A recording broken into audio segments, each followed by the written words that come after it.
Hi friends, ಇವತ್ತಿನ ಈ ನನ್ನ ವಿಡಿಯೋದಲ್ಲಿ ಅವಲಕ್ಕಿ ಚೂಡ ನಾನು ಹೇಗೆ ಮಾಡ್ತೀನಿ ಅನ್ನೋದನ್ನು ತಿಳಿಸ್ಕೊಡ್ತಾ ಇದ್ದೀನಿ. ಮೊದಲನೇದಾಗಿ ಒಂದು ಬಾಣಲೆಯನ್ನು ಗ್ಯಾಸ್ ಸ್ಟವ್ ಮೇಲೆ ಇಟ್ಟು ಆಯಿಲ್ ಹಾಕಿ ಅದಕ್ಕೆ ಸಾಸಿವೆ ಮತ್ತು ಜೀರಿಗೆ ಹಾಕಿದ್ದೀನಿ.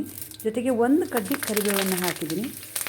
ಚಟ್ಪಟ ಆದ ನಂತರ ಸ್ವಲ್ಪ ಕಡಲೆ ಬೀಜ ಇದನ್ನು ಆಯಿಲಲ್ಲಿ ಸರಿಯಾಗಿ ಫ್ರೈ ಮಾಡ್ಕೋಬೇಕಾಗುತ್ತೆ. ಯಾಕಂದರೆ ಹಸಿ ವಾಸನೆ ಇರಬಾರ್ದು. ಸರಿಯಾಗಿ ಇದು ಫ್ರೈ ಆದ ನಂತರ ಇದಕ್ಕೆ ಸ್ವಲ್ಪ ಕತ್ತರಿಸಿರ್ತಕ್ಕಂಥ ಒಣ ಕೊಬ್ಬರಿ, ಸ್ವಲ್ಪ ಹುರಿಗಡಲೆ, ಏನು ಕಡಲೆ ಪಪ್ಪು ಅಂತೀರ, ಕೆಲವರು ಹುರಿಗಡಲೆ ಅಂತೀರ. ಇದನ್ನು ಸಹ ಆಯಿಲಲ್ಲಿ ಸರಿಯಾಗಿ ಫ್ರೈ ಮಾಡ್ಕೋಬೇಕು. ಈಗ ಇದು ಫ್ರೈ ಆಗ್ತಾ ಇದೆ, ಇನ್ನೂ ಸ್ವಲ್ಪ ಫ್ರೈ ಆಗಬೇಕು. ಅದು ಫ್ರೈ ಆದರೆ ಮಾತ್ರ ರುಚಿ ಅನಿಸುತ್ತೆ.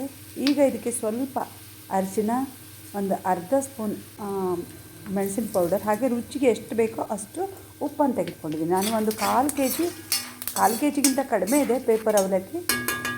ನೀವು ನೋಡಿಕೊಂಡು ಉಪ್ಪನ್ನು ಹಾಕಿ, ನಿಮಗೆ ಖಾರ ಎಷ್ಟು ಬೇಕೋ ಅಷ್ಟು ನೀವು ಹಾಕ್ಕೊಳ್ಳಿ. ಈಗ ಅವಲಕ್ಕಿಯನ್ನು ಹಾಕಿದ್ದೀನಿ. ಇದು ಪೇಪರ್ ಅವಲಕ್ಕಿ ಅಂತ ಕೇಳಿದ್ರೆ ಸಿಗುತ್ತೆ ಮಾರ್ಕೆಟಲ್ಲಿ. ನಾನು ಪೇಪರ್ ಅವಲಕ್ಕಿಯನ್ನೇ ತೆಗೆದುಕೊಂಡಿದ್ದೆ, ಯಾಕೆಂದರೆ ಇದು ತಿನ್ನೋದಕ್ಕೆ ಗರಿಗರಿಯಾಗಿರುತ್ತೆ. ಮಕ್ಕಳು ಕೂಡ ಇದನ್ನು ಇಷ್ಟಪಟ್ಟು ತಿನ್ಬೋದು. ಇದನ್ನು ಸರಿಯಾಗಿ ಮಿಕ್ಸ್ ಮಾಡಿದ್ದೀನಿ. ಈಗ ಕೊನೆಯಲ್ಲಿ ನಾನು ಸ್ವಲ್ಪ ಸಕ್ಕರೆ ಹುಡಿಯನ್ನು ಹಾಕ್ತಾಯಿದ್ದೀನಿ. ನೀವು ಜಾಸ್ತಿ ಸಿಹಿ ಬೇಕು ಅನಿಸಿದ್ರೆ ಸಕ್ಕರೆ ಹಾಕ್ಕೊಳ್ಳಿ, ಇಲ್ಲ ನಮಗೆ ಸಕ್ಕರೆ ಬೇಡ ಅಂದರೆ ಸ್ಕಿಪ್ ಮಾಡಿ. ಇದನ್ನು ಒಂದು 10 ನಿಮಿಷಗಳ ಕಾಲ ಸರಿಯಾಗಿ ಮಿಕ್ಸ್ ಮಾಡಬೇಕು.